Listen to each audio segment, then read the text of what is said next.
उत्तर पश्चिम लोकसभा मतदारसंघामध्ये शिवसेना शिंदे गटाचे रवींद्र वायकर विजयी झालेले आहेत। 48 मतांनी ते विजयी झालेले आहेत।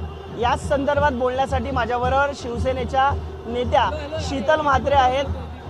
काय सांगाल, 48 मतांनी शेवटपर्यंत ही लढत चुरशीची पाहायला मिळाली। 48 मतांनी आपला उमेदवार विजयी झालाय, मात्र त्यावर ठाकरे गटाने आक्षेप घेतलाय। ठाकरे गट आक्षेप घेणारच, कारण ज्या पद्धतीने आज एक लक्षात घ्या की 13 सीट्सवर समोरासमोर लढत होती ठाकरे गट आणि शिवसेनेची, आणि या 13 जागांपैकी 7 जागांवर हे शिवसेनेने विजय मिळवलेला आहे आणि 6 जागांवर हे उबाठाने विजय मिळवलेला आहे। त्याच्यामुळे बाळासाहेबांच्या विचारांवर चालणाऱ्या शिवसेनेबरोबर जे शिंदे साहेबांबरोबर आहे त्याच्याबरोबर कोण आहे याचं उत्तर आजच्या या निकालामध्ये उबाटाला मिळालं असेल। कारण उबाटा तिकडे कशासाठी ढोल वाजवते आम्हाला कळत नाहीये, कारण त्यांना खरं तर 23 सीट्सपैकी त्यांच्याकडे फक्त 9 सीट्स आहेत आणि 15 सीट्सपैकी आमच्याकडे 7 सीट्स आहेत। त्याच्यामुळे स्ट्राईक रेट तुम्ही लक्षात घ्या, आणि त्या स्ट्राईक रेटनुसार आज इथे जो जल्लोष चाललेला आहे हा लक्षात घ्या।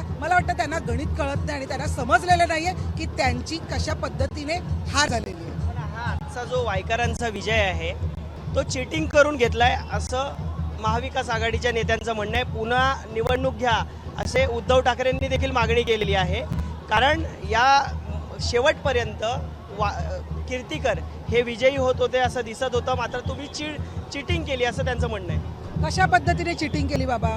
चीटिंग करणं हे आम्हाला बाळासाहेबांनी शिकवलेलं नाहीये। कदाचित तुम्हाला कोणी शिकवलं असेल, तुमच्या आजूबाजूला जे ढवळे पोवळे बांधलेले आहेत त्यांनी कदाचित तुम्हाला हे नंतरचं ज्ञान दिलं असेल। त्याच्यामुळे जर पराजय झालाय तर तो सुद्धा स्वीकारता आला पाहिजे आणि तो स्वीकारायला शिका, कारण तुमचा इथे पराभव झालेला आहे आणि बाळासाहेबांच्या विचारांचा विजय झालेला आहे हे मान्य करा।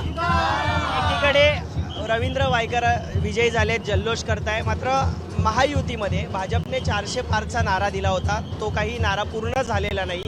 काहीसं अपयश तुमच्या देखील वाट्याला आलेलं आहे, तर त्याकडे तुम्ही कसं पाहताय? महाविकास आघाडीला अपेक्षित नव्हतं तेवढं यश सध्या पाहायला मिळते, कसं पाहताय? मी तुम्हाला शिवसेनेची प्रवक्ता म्हणून नक्की एवढं सांगितलं की शिवसेनेला मात्र 15 पैकी आज 7 जागा मिळालेल्या आहेत, जे त्यांच्यासाठी यशच आहे, कारण स्ट्रायकिंग रेट आमचा जास्त आहे आणि त्याच्यामुळे बाळासाहेबांच्या विचारांवर चालणाऱ्या शिवसेनेला महाराष्ट्राने स्वीकारलेलं आहे हे आजच्या ह्याच्यातून जाहीर झालेलं आहे। त्याच्यामुळे आता तुम्ही ते रडणं सोडा आणि जे तुमचा पराजय झालाय तो मान्य करा। शेवटचा प्रश्न, वायकर विजयी झाले, मात्र पुन्हा अजूनही आक्षेप घेतला जातो आतमध्ये।